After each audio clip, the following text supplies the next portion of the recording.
the symbol of the Washington Monument is a tribute to the man, George Washington, and also the Mason, George Washington.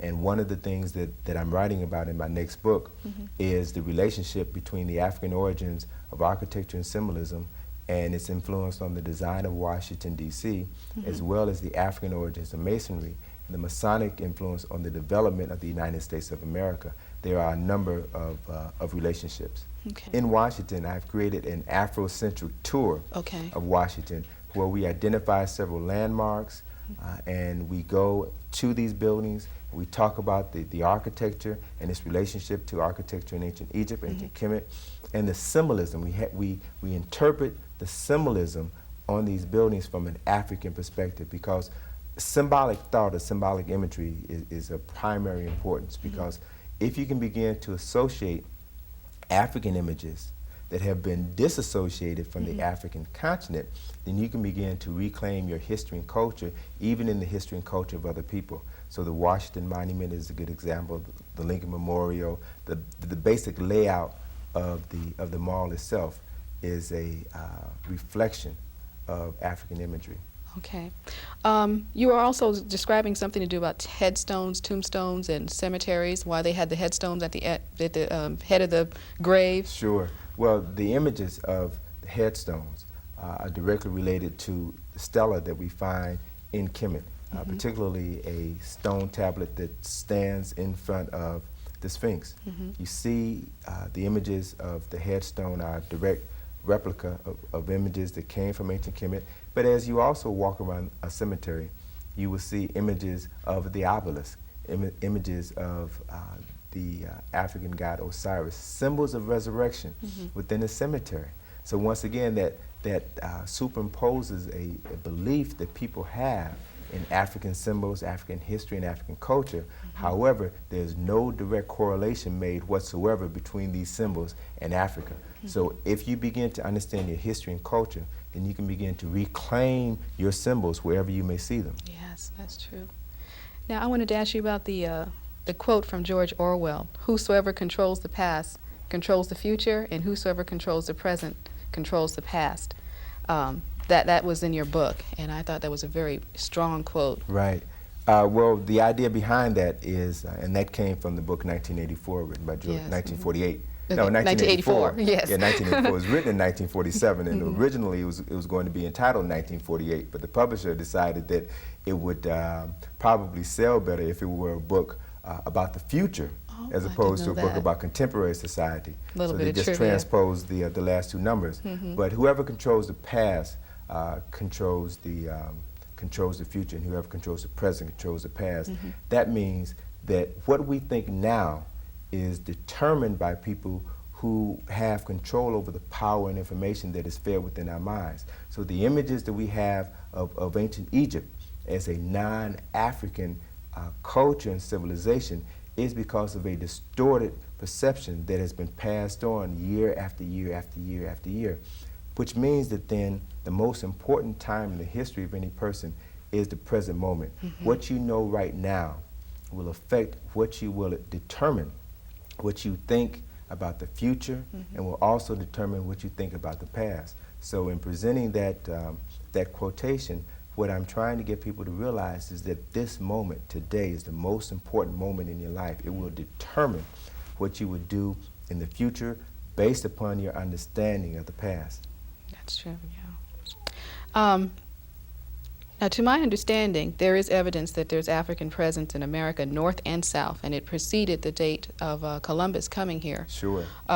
So could you talk about that a little bit? Of course. How that Dr. Ivan Van Sertima, who is the author of the book They Came Before Columbus, The African Presence in America, documents the fact that Africans from the 30th dynasty navigated the Atlantic Ocean somewhere between 900 and 600 BC and brought with them to the Americas, primarily within the region of Mexico, knowledge of stone construction, pyramid building, and we can find in Mexico today the remains of huge 15-ton heads of these African soldiers, these African Nubian soldiers. Now this is an important discovery in light of the fact that we have been told and we are led to believe that Columbus discovered America.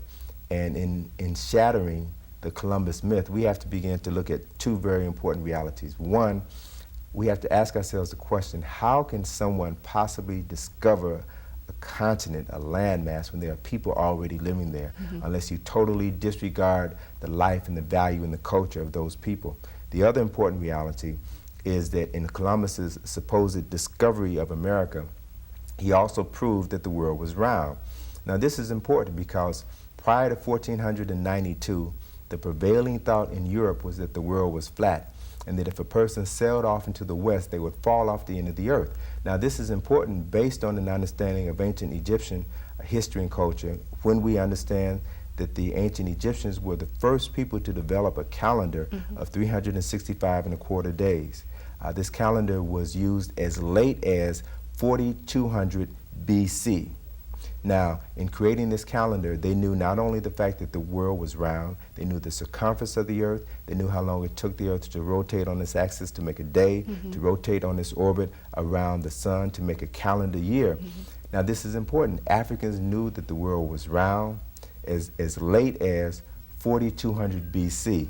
Columbus did not rediscover this fact until 1492 AD, which means that somewhere along the way, this knowledge and information was lost and was only rediscovered by non-African people. Yeah, so in other words, it took them almost 2,000 years to catch up to where it was ending for the Egyptian culture. Sure, sure. And most of what we're dealing with, this concept of someone discovering something, I like to think of a discoverer as really a testimonial to the ignorance, because all they're doing is uncovering something that already existed. Yeah, they're realizing it. Yeah.